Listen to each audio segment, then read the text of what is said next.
When it comes to attributes, your tops and bottoms do not equal your strengths and weaknesses. What we are literally trying to show people is what I like to say is what type of vehicle you are. But some of us are Jeeps, some of us are Ferraris, some of us are SUVs, some of us are ambulances, okay? And you'd never judge a Jeep for not being able to go as fast as a Ferrari. You'd never judge a Ferrari for not being able to go as fast as a Jeep.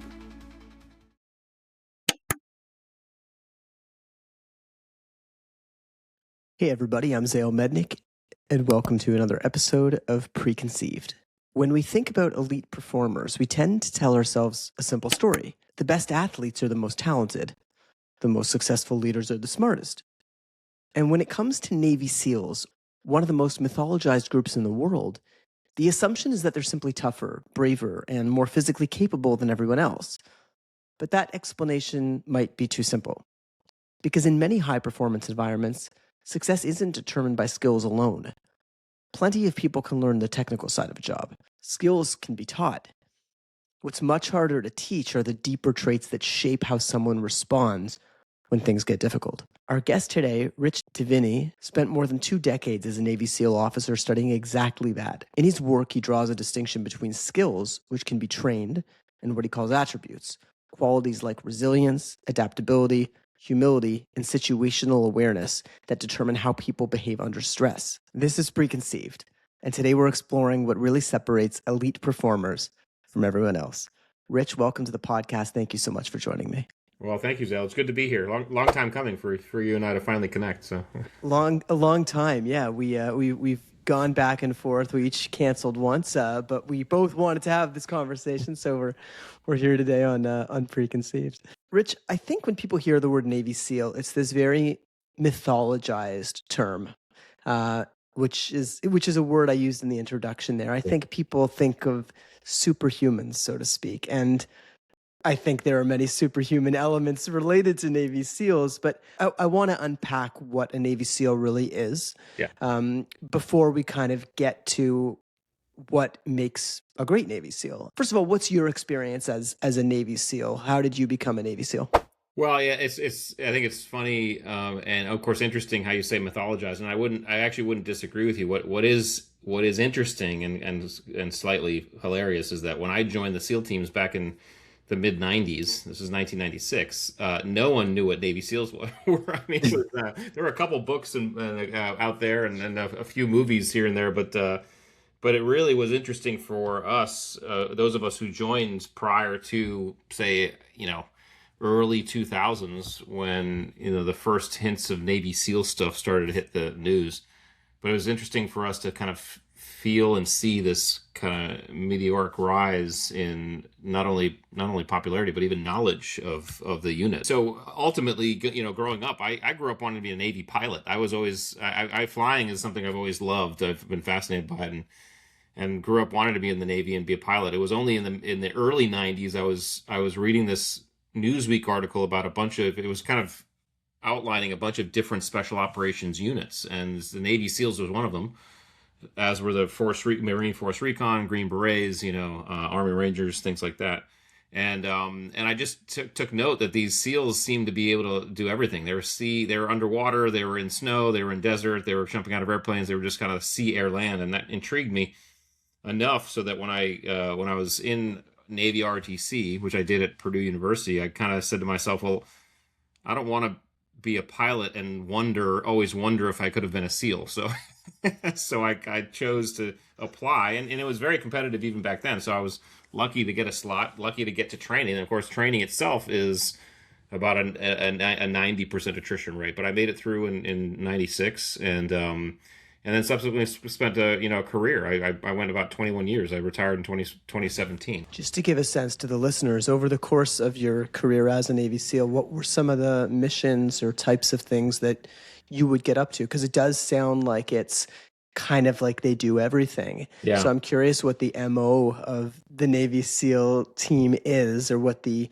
MO is, and maybe give a couple examples of some of the things you did.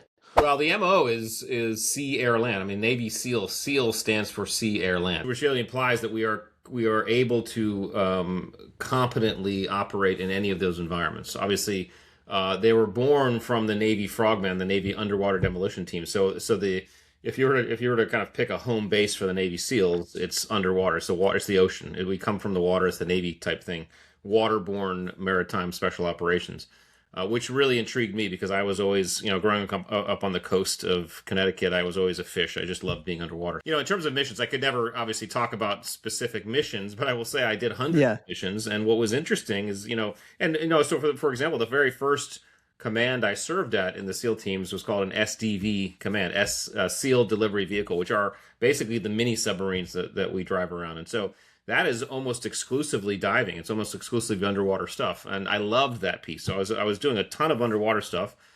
Then, of course, I changed SEAL teams. I went to SEAL Team 2 on the East Coast, and 9/11 happened. And we found ourselves in Iraq and Afghanistan, hundreds of miles away from the nearest body of water. So, so now we're doing, we're hunting bad guys, in the mountains of Afghanistan or in the urban areas of Iraq. Getting bad guys or rescuing hostages from a maritime environment is also the specialty. So if there's any type of maritime event, the air part is really, it's all about, that really implies just we're able to use parachuting as one of our insertion techniques, parachuting and other air types of platforms, whether it be rappelling or fast roping. So yeah, I was lucky enough to be able to kind of partake in every aspect of Navy SEALness. I would certainly say that because the bulk of my career was during Iraq and Afghanistan, that was the bulk of my operations were focused in that domain, was hunting bad guys in the deserts of Iraq and Afghanistan. I say deserts, it could either be the mountainous terrain of Afghanistan or even the urban terrain or urban cities of Iraq. So yeah, I got everything that I signed up for. It's wild. I mean, listening to you, it amps me up just hearing that. And granted, in my mind, and probably in many listeners' minds, they're glorifying the day-to-day of this because it sounds like, you're those guys we see on television or in movies. People probably look at you as, wow, that's a really, really cool thing to do, to be able to have such a unique, broad skill set, to be in these high-tension situations. And I think a lot of people would naturally imagine, could I do that? And I think most of us would want to believe we could. I think there's some people who are listening who would say, no, that's not my bag. And then there's some people like me, for example, who I don't know if I could, but I certainly hope I could. Yeah. And there's something inspirational about that kind of job exists. Maybe explain a little bit about some of the early tests to wean people out, or maybe a better way of saying it is to select the SEALs. I think it is very romanticized, especially because when you see it on TV or movies or read it about it in books, you create this, you form this image. But just your average everyday TV show or movie will depict this type of work in a very cool, kind of sexy way. And what I tell people, and I've talked to many guys who want to go to SEAL training, and if I'm talking to a bunch of guys, the first thing I'll typically say is, hey, one of the things you have to remember is that when you're doing the job, there's never any cool music playing. Okay, it always sucks. All right, they if the SEALs, that type of work will suck the fun out of everything. If you're diving, it's going to be cold water, pitch black, in harbors where enemy are hunting you. If you're skydiving, you're jumping out of airplanes. It's 20,000 feet. At night, you're hobbling out of the airplane with a bunch of gear, and you're barely able to move, and it's freezing up there. If you're in Afghanistan, you're rucking through mountains. So all this to say, what SEAL training is designed to do, and you realize this day one when you show up, make sure that every guy who applies understands that there's nothing fun about the job. That the job is actually quite literally the ability to manage and perform when you are at your worst. Not even, well, I shouldn't say when you're at your worst, but when you're at zero. If you go down to zero, what else do you got? Can you continue to push? A great example. So BUDS, which is the SEAL training course, basic underwater demolition / SEAL training. It's 6 months long. It's in San Diego, California. It's divided into 3 phases: first phase, second phase, third phase. First phase is kind of the phase where they do the most kind of kick your butt type stuff. And you learn a little bit of stuff in first phase. It's really more just kick your butt and see if you quit. Second phase, also very difficult, but that's when you start learning all the dive techniques. So you start learning diving, and then third phase you start learning all the land warfare, so explosives, weaponry, patrolling, things like that. The fifth week of first phase is called Hell Week, which you mentioned. Hell Week is really kind of the crucible of SEAL training, and Hell Week is a week where you will start on a Sunday afternoon or Sunday evening. They'll basically get you out into the beaches, and the way they do it is with great drama and fanfare in terms of misery. But they'll start on a Sunday afternoon, Sunday evening, and they'll run you all the way until the following Friday afternoon. Okay, and when I say run you all the way till the following Friday afternoon, that entire time you only sleep for about 2.5 hours. Now, that's not 2.5 hours per night. That's 2.5 hours for the entire week. Okay, so Wow. for that whole week, you are constantly on the move. You're constantly cold, wet, sandy, doing crazy stuff. I say crazy, just physically difficult, right? Because it gets more difficult as you go. As you go towards the end of the week, they're not going to make you do super crazy stuff. It's just going to be difficult. But they want to basically see if you have what it takes to go just infinitely beyond where you thought you could. Because a lot of people would say, I could stay up for a day, I could stay up for 2 days, I could stay up for 3 days, whatever that is. You start talking about staying up for 5 days, that's when, you really have to be wired in a way that you can say, hey, I will just kind of work my way through this. And actually, most people quit in Hell Week basically before Wednesday morning. Okay, there's a kind of a joke. The joke is that basically, Wednesday morning, if you've made it to Wednesday morning, you're probably going to make it for the rest of the way. And understand your teammates at your most raw, so that when you actually begin to do the work of SEALs, because it's going to be tough, it's going to be miserable. You might be losing you might be losing comrades.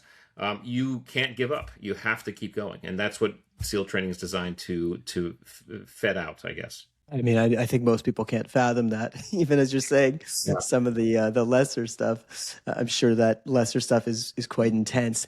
Some of the stuff that you're talking about, and I know it's hand in hand, so it seems a bit silly to say before we get into the mindset or mentality. Some of it feels like it truly would just be physical limitation, right? Mhm. And that mindset wouldn't be able to break through all that. Like if your body is telling you got to sleep, maybe you could come back and try again and prepare better to be able to do that. Or maybe your cardiovascular system isn't as good as it needs to be in order to get through all the tasks. How much of it, though, when you look at the people who succeed during that week or who are able to complete the SEALs training, how much do you view it as some people just physically aren't prepared and can't do it versus mentally they didn't have it? Yeah, it's a great question. I would say by the time you get to buds, it's about 99.9% mental. And the reason why I say that is because the process to get to buds, first of all, there's an age limit, right? And when we're young, I went through at 22 years old. There was one 18-year-old a couple 18-year-olds in my class. When you're 22 years old, you are like Wolverine in terms of your resilience. Okay, you can just keep going and going. You respond, you heal up, you recover very quickly. So that's one thing. Age matters. The physical requests in terms of what they ask you to do physically aren't actually too extreme. In other words, they're not making you lift 1,000 pounds or run the mile in 3.2 seconds, whatever that is, whatever the records are. They're not making you do the Olympic level physical feats. They're just making you do 1,000 push-ups. But the thing is, or sleep for 2.5 hours over the course of a week. Not sleep for 5 days. But what you recognize is when you're, and it's funny because you go to SEAL training, it's very common, where it happened to almost every SEAL you'll talk to, they'll talk about at least one or two guys who showed up who were Division I athletes, and they quit, the first or second day. And what you have to realize is if you show up at Buds being able to do 300 push-ups with your eyes closed, okay? Say you show up to Buds and you can do 300 push-ups with your eyes closed. I show up to Buds, I can do 80 push-ups with my eyes closed. Okay, that's all I can do. I tap out at 80, you tap out at 300. Well, the secret to SEAL training is that they're going to make you do 301 push-ups, and they're going to make me do 81 push-ups, right? It doesn't matter how many push-ups you can do. They are going to take you to zero in whatever way possible. And even if push-ups are your thing, and you could do push-ups for days, they're going to get you cold, right? They're going to get you wet. If you're a great runner, they're going to make you swim. If you're a great swimmer, they're going to make you run, right? They're going to push whatever button they need to push to get you down to zero. And that becomes the great kind of equity of SEAL training. And really one of the most common, I guess, most unifying miseries is the cold, right? No one escapes the cold. The cold is, there are very few people on this planet who actually are great when they're freezing, right? I mean, maybe Wim Hof would be would be the guy, right? But that's about it. Okay, cold will suck everything out of anybody if you expose them long enough to it, and so the cold is really a very important factor of SEAL training, because cold, wet, tired is going to affect everybody, no matter what fitness level you're at, which means it becomes a mental thing. So they don't starve you. You have 4 meals a day during Hell Week, especially. It's the cold, the wet, the tired. It's the long-term misery when you're sitting there saying, I am so cold I can barely stand it, and I don't know how long I'm going to be this cold. I just don't know when it's going to be over, right? I'm so tired, I don't know when I'm going to sleep. Oh my gosh, I still have 4 days of this, right? That type of thing. That's the mentality you start to train yourself to get over, and the guys who can't do that are the ones who quit. It sounds silly to compare this to the show Survivor, and you're probably laughing, but I used to work for. By the way, that's my favorite show. By the way, my wife and I have watched Survivor since season 1. It's our favorite show. So yes, I used to work on the show as one of the doctors for several seasons, and one of the things that continuously came up was the hardest part for the contestants was being in the cold and being wet and the rain. And that was, I've heard that from many contestants, whether when I was working on the show or outside the show in interviews. So it's interesting to hear that that commonality of distress really being cold and wet. Well, so here's one of the things I love that you've worked on Survivor. That's a whole other conversation we need to have, by the way, because it is really our favorite show.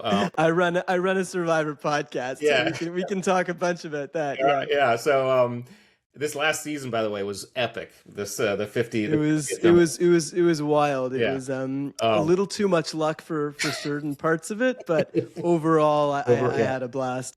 Anyway, what's interesting about comparing it to Survivor is that one of the differences. So I always notice the cold, wet. The cold and wet, and I know when I see them on TV, I can say, okay, I can completely put myself in their shoes in terms of how that's miserable. One of the differences, though, in Survivor that you don't get in SEAL training is in Survivor you actually have more periodic dopamine reward systems built in that allow you to actually put. It's going to be easier to push through because the time frames, the horizons that you need to set in Survivor are much shorter than you have in SEAL training. In SEAL training, it's just like constant misery. I mean, there's very little reward coming or ever going to come. Less people just kind of giving up, right? We used to see at least a couple people give up, or I can't do this. We've seen a couple quit in the 26-day format, but a lot of people will say who've played in the 39-day format and the 26-day format exactly what you just said. That the harder part about the 39-day format is all the downtime. Yes. Whereas in the 26-day format, when you've got something that you know every day you've got an activity, there's a landmark event that's going to be happening. And I think that's what you're talking about. Yeah, exactly. Anyway, that's cool. I love that you.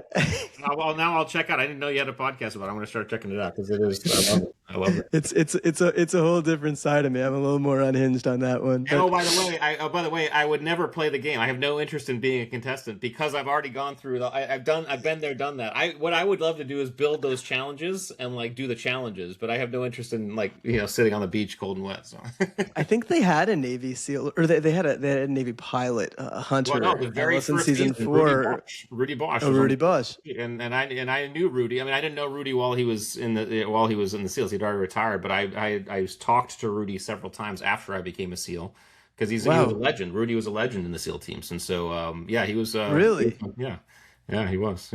Well, I mean, he's a legend in Survivor history.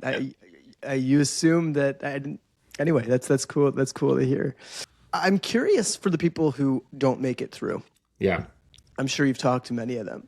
What does it mean for someone who quits, right? You said that training is designed to take you to the edge, to take you to your lowest low. And I can only imagine that if I were one of those people who, was physically prepared enough that I got to that point, and then mentally I couldn't do it and I failed, if we're calling a spade a spade. And I know that there are many factors and you can kind of water it down, but you seem pretty direct and calling it what it is. It doesn't mean they're a bad person, obviously, but if I were one of those people who failed, what does that say about me? Like, is what defines you as a human how you are at your worst? Because that's where this training is taking you. And Yeah. it could be easy to define yourself by that. And often in life, people do kind of say, you learn the most about someone when they're at their worst.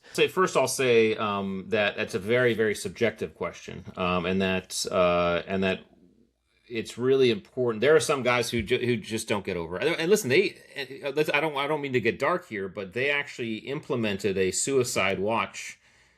If someone quit, they basically implemented a 24 or 48 hour time frame where they take that candidate and they basically put them in a room where they were just on. They couldn't leave. They were on watch because there were some dudes who'd quit and then go throw themselves off the Coronado Bridge because they couldn't take it. Okay. However, what I think most guys who can quit and move on recognize is that, first of all, yes, it's you at your worst. SEAL training is it's at your most raw, yes.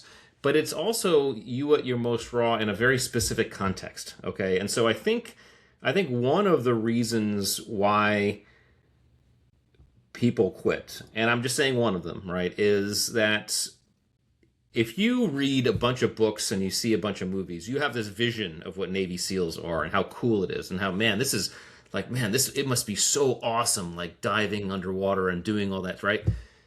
It's just, I had this too, by the way, because I read books too. And then you get to SEAL training and you realize, holy shit, this is not cool at all. This just sucks, okay? And you recognize, you learn very quickly that the context of the job you are applying for is nothing like what you thought it would be. I think if you're okay with it, you're like, okay, I got it. I'm just going to keep rolling. Good.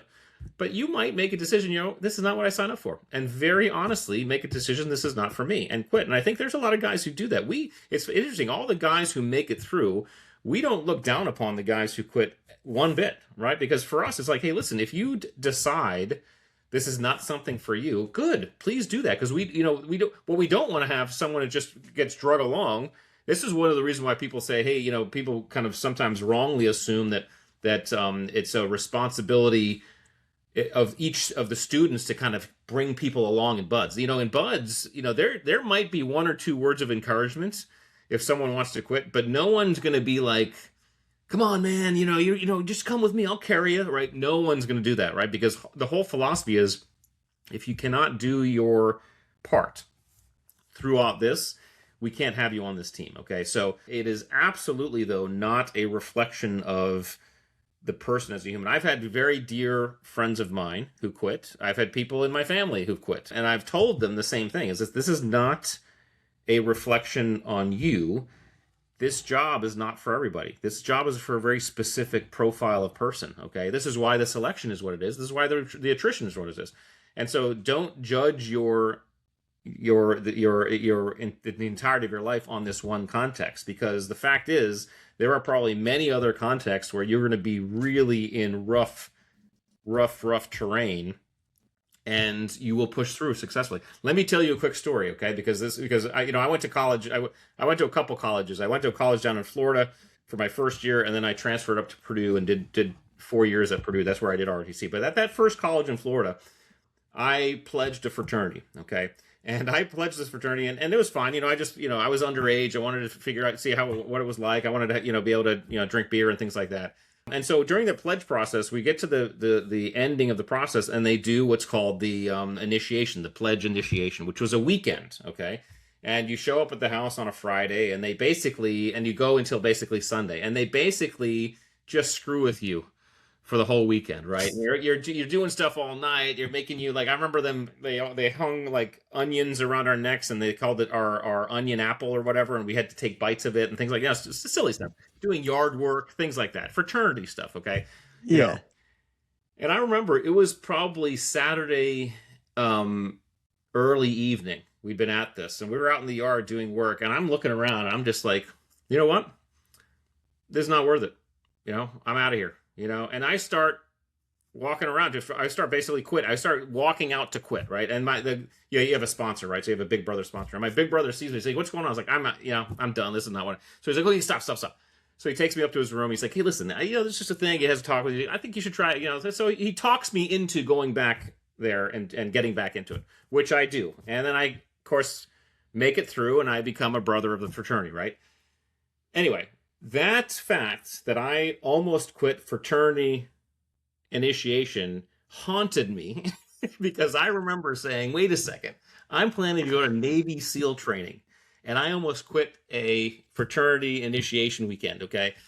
But what I recognized as soon as I got to SEAL training was the context was completely different, all right? And when I got to SEAL training, I never once thought about quitting because it was everything about my being was focused on doing this thing.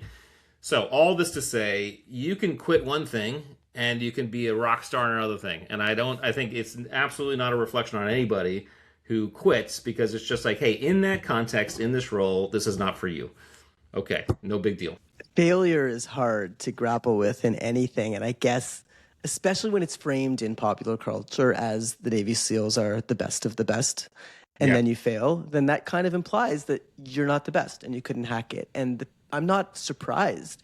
I mean, it's sad. I'm not surprised that people have committed suicide after failing that because failure is really hard to grapple, especially when the stakes of the failure were, I want to view myself as one of these mythologized to an extent people. Well, I would say this because I really want the audience to understand this. The best of the best is also a misnomer. Navy SEALs are the best in certain contexts of special operations, but the Green Berets can do stuff that the Navy SEALs couldn't even touch, right? The Navy SEALs can do things the Green Berets couldn't touch. The Army Rangers could do things that both units could never do, okay? SEAL Team 6 can do things that regular SEALs can't do. Delta Force can do things that regular Army guys can't do. Delta Force can do things that SEAL Team 6 can't do, and SEAL Team 6 can do things that Delta can't do, right? So it's all of these units, anytime I hear the best of the best, I'm like, okay, wait a second, okay?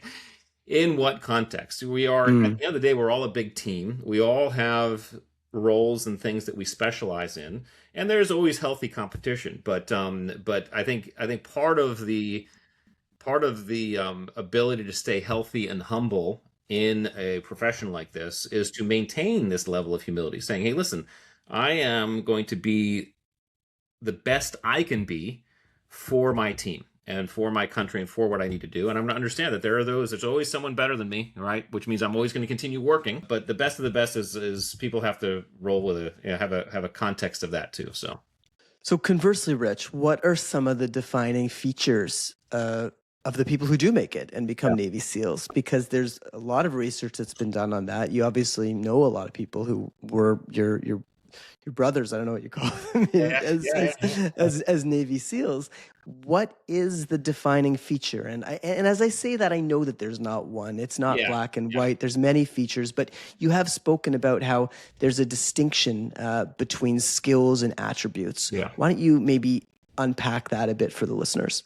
Yeah, I mean, this is where we get into the attributes work, and again, for the listeners that I had my first book was called The Attributes, defining this distinction between skills, which is there's things that we are taught to do, and kind of they're things like driving or riding a bike. Okay, we're taught to do them. They're not inherent to our nature, and they direct our behavior in known and specific environments. Here's how I'm to ride a bike or throw a ball. Attributes, on the other hand, are inherent to our nature, and they're really the qualities. They inform the way we show up. They're inherent to our nature, and we're born with levels of this stuff. We all have different levels of, say, patience and adaptability and situational awareness. And those qualities, it's these qualities that are actually teased out in SEAL training. Because again, you can go to SEAL training. I have friends who went to SEAL training and they'd never seen the ocean before. So you can be very low skill going to SEAL training and still make it through because they'll just train you how to do the skills, right? So it's all buttressed by these attributes. And people can, check out the book and kind of get into the depth of that. When we talk about the attributes, though, that I think are more common. And then again, you're right. There's no specific profile, and if we'd figure that, if I figured that out, the SEAL training guys would give me some sort of prize because no one's figured that out right in the last 65 years. But I would say that there are a couple attributes that pretty much every guy is high on. Okay, one of those is compartmentalization. Compartmentalization is the ability to basically focus in on something and maintain focus on that thing and block out everything else around them so until that thing is complete. Okay, that's compartmentalization. Why is that important? Is because in my second book, in Masters of Uncertainty, I talk about the neurology behind being able to make it through uncertainty, challenge, and stress. And one of the concepts I talk about is this ability to move horizons. All moving horizons is, well, I won't get into the deep neuroscience, but all it really is the ability to pick something to focus on and move to that. It's basically chunking your environment into small goals. It's eating the elephant one bite at a time. Because what you're doing there is you're manipulating neurology, something I call duration pathway outcome, and you're also manipulating your dopamine reward system. So you're creating dopamine rewards by creating a horizon to focus on. So, for example, in SEAL training, you spend hundreds of hours, you're running around with boats on your head. And Hell Week, everywhere you go, we have these damn boats on your head. Okay. And I remember it was Hell Week. It was 3 a.m. We were running on the beach with this boat, all of us, and I was miserable. And we were next to the sandberm. And I remember saying to myself, you know what? I'm just going to focus on getting to the end of this sandberm. And what I did in that moment is I leveraged my neurology in the sense of duration pathway outcome, which we can talk about later, or people can look up. But I also created a reward that I focused on. So when I hit the end of that sandberm, I got a reward. I got a dopamine reward, and allowed me to pick another horizon. All right, and what's happening is we're constantly modulating those horizons. Those horizons can be far, can be close. Oftentimes, the more intense the environment, the closer that horizon has to be. So, for example, freezing in the surf zone, I remember saying, I'm going to count 5 waves. My horizon was here, right? Sometimes it was, I'm going to make it to the next meal. Sometimes I'm going to make it to the end of the sandberm. All this to say, compartmentalization is an attribute that if you're high on, you tend to be able to do this more effectively, more easily. I think every SEAL has that ability. I think we're all high in that one. So I do think there are a couple that are probably more universal to your typical SEAL profile. And then we can get in the nuances of who's, of different SEAL commands or SEAL the jobs you do as Navy SEALs. But attributes do matter. And the fact is that, you can show up to Navy SEAL. I showed up to Navy SEAL training. I'd never even touched a gun before in my life. Never fired one, never touched one. Okay. I learned all that. They teach you everything. They teach you all the skills. There are guys who never, like I said, saw the ocean or scuba dived or whatever. What they want to see is, do you have the qualities to be able to make it through? And that's what we're looking for, is qualities. Rich, you seem like a humble guy, but I'm going to ask you to step out of that humility. What do you think is an attribute that was specific to you that helped you thrive and be able to be a Navy SEAL?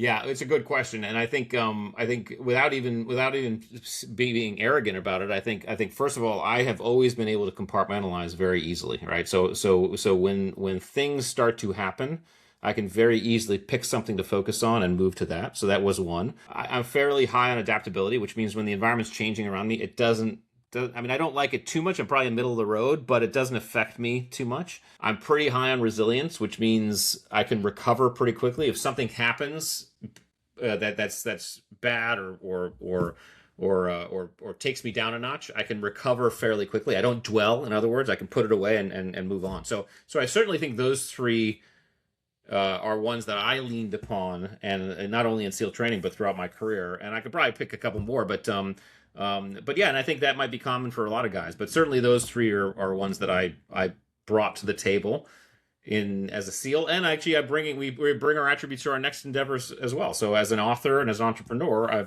I brought those same attributes to those projects to see where I could actually thrive.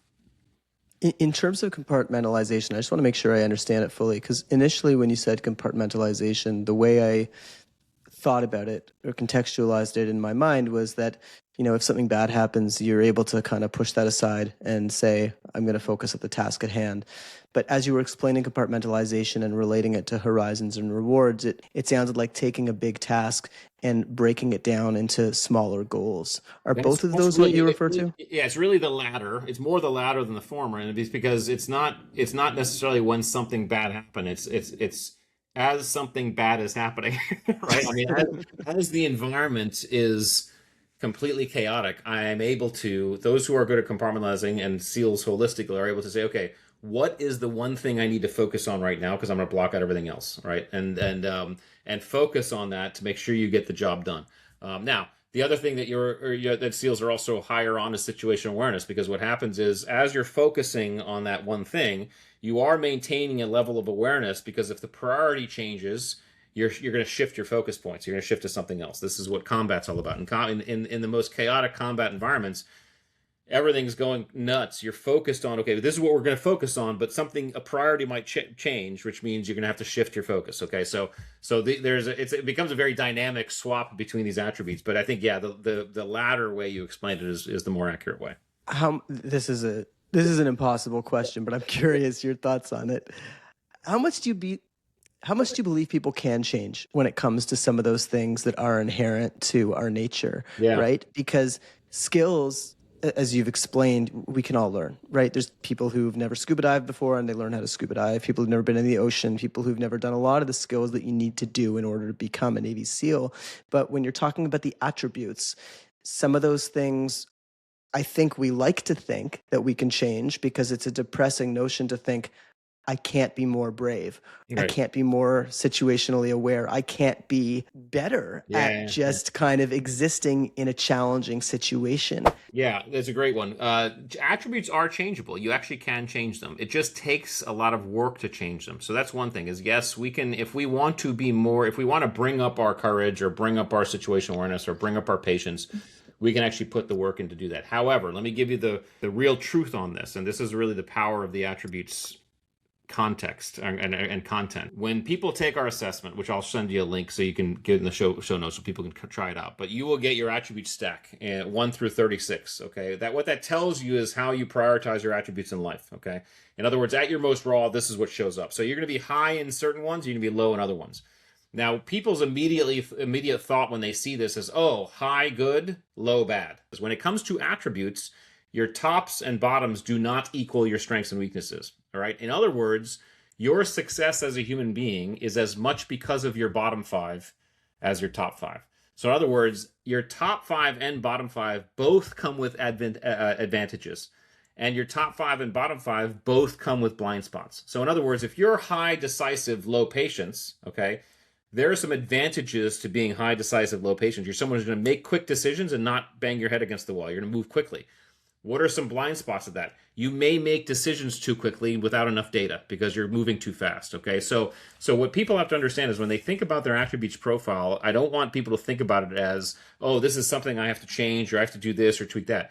What we are literally trying to show people is what I like to say is what type of vehicle you are. In other words, every human being is, we're all, if we would consider all human beings like automobiles, okay, because we're all the same component parts: wheels, engine, steering wheel, all that stuff. Okay.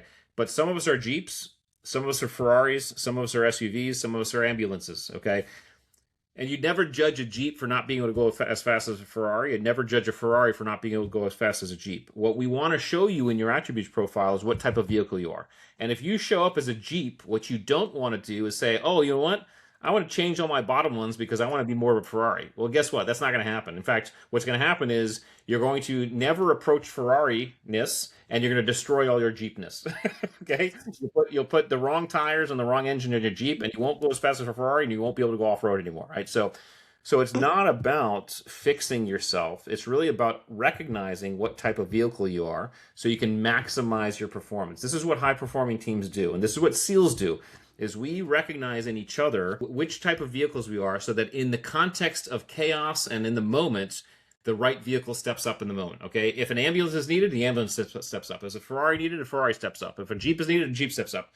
That's how it works. And so everybody needs to think of the attributes as, it's not a personality test. It's your raw profile, who you are at your most raw, what type of vehicle you are. There may be 1 or 2 attributes that you say to yourself, okay, well, if I can work on this, it actually will be better for me. Okay, that was empathy for me. I've always been low on empathy. Okay, but being a Navy SEAL, you actually need to be low on empathy. You can't do your job in combat if you have too much empathy. It's just not going to work. However, I knew as a husband and as a father and even as a leader that I needed to work on my empathy. So I have worked on my empathy, especially after leaving the SEAL teams. I've worked on my empathy. So I brought it up a bit, right? Because it's been a deliberate choice for me, and it never destroyed my SEALness. Okay, so you can look at one or two and say, hey, I want to maybe work on this one, bring this one up, or I maybe want to bring this one down a little bit. But that's all, right? Other than that, I want people to understand it's the type of vehicle you are. It's a really, really great analogy. As I'm thinking about that, I'm like, well, I want to be the Ferrari, and most people probably want to be the Ferrari, and they don't want to be the ambulance, which is what leads to so much, which is what could lead to the disappointment as you're analyzing yourself. I'm a Jeep, and I'm happy to be a Jeep. I have no interest in being a Ferrari. I'm not fast. I never will be fast, but I can go off road, and I'm tough, and I'm rugged, and I'm happy about that. And the fact is, once you realize what kind of vehicle you are, you're proud of it, right? So because another vehicle can't do what you do. Yeah. I mean, I drive a Toyota Corolla, so I don't know why. I don't know why I said I want to be a Ferrari. And you might be a Toyota Corolla, which are some of the most reliable, long-lasting cars out there, right? So there's everything. There's something to be proud of with every vehicle. So yeah, I love the positive spin. Thanks, Rich. What's it like leaving the SEALs and transitioning to real life for a lot of people? You reference obviously you're an author, you're a motivational speaker, and I could see a couple different things. I could see it being a great launching pad that you've developed some incredible skills. You've also kind of acknowledged which attributes you have, and you've tested those attributes. And obviously you've become a stronger person by dealing with situations in which there's adversity. But it's in some ways a low going back to maybe a high, but in some ways there's a lot of adrenaline, I would think. Yeah. And it's this high octane situation that you're going back to this regular life. And that could be really, really challenging for people. And it's great that you can be an author and that you can try and teach some of what you've learned to other people, but it's also, you're losing a lot of the intensity from what you had for 20 years. Yeah, it is a very interesting transition, which every guy has to deal with. In fact, not just SEALs, everybody who's in the military profession. Actually, even people who are in regular professions. We're doing work with companies right now because they have people whose roles have been made obsolete by AI, right? And so they are looking at an identity change, and they're wondering how they can transition that identity. It really comes down to that identity, and that in the sense that you have this very powerful identity that you are no longer. And one of the things you have to start recognizing, and I talk about this in my second book, Masters of Uncertainty, where we all have multiple identities, but we can also create new identities. And so for me, leaving the SEAL teams, I put that identity on the shelf, and I said to myself, well, first of all, I have a very powerful identity I can fall back on, which is husband, father, which was great. I loved, I was able to go to my kids' school and have lunch with them and all that stuff. But then I said, you know what, I'm going to build a new identity. I'm going to create a new one, author, entrepreneur, and made myself a new challenge. When it comes to transitioning anything, whether it's military, whether it's jobs, whatever it is, it's all about understanding what identities you have and beginning to say, okay, which ones can I, if that one's going away, which ones can I lean on? And then maybe which ones can I build some new ones? But the cool thing is that you can use the very same attributes that you use to build that Navy SEAL identity to build a new identity. Okay, our attributes become our identity, because if I'm a Jeep, then okay, where can I take my Jeep now? That becomes a much more foundational point from which you can build new identities and manage these transitions. So anybody who's facing transitions anyway, I would say stop focusing on the thing, right? Because that's the identity piece, and that's going to be going away, and start saying, okay, I will put that in a place of honor, but what is my true identity? I.e., what's my attribute profile? And where can I actually start building some new ones? That's so apt. And I usually don't like talking about myself on this podcast because it's about the guests and it's about the topics. But that is just so resonating with me, what you're saying, because I've analyzed lately. I've just become a little bit busier with life. I've got a couple kids, a 1-year-old and a 2-year-old, and work's busy, whatever. It's, life. And I've thought about, why do I do certain things? Like the podcast, for example, which I love doing. And then I thought, why do I care so much about the podcast aside from doing it? And then I realized, well, it's become part of my identity. And then I said, okay, well, what does that really mean? And how should I move forward with the acknowledgement that the podcast is part of my identity? Because I don't want to lose the podcast, because then I might lose a part of my identity. And I'm not stopping the podcast to the listeners, and I appreciate everybody who's listening. But what I did do is I started putting out one episode every other week as opposed to one episode each week, because I realized I could still continue having that as part of my identity. But more important is realize, what is it about podcasting that is part of my identity? Yeah. Which attributes am I tapping into? And how can I use those attributes for some of the other projects that I want to endeavor? Yes. And basically use my time in a smarter way, without losing my identity. But you articulated that better than how I am.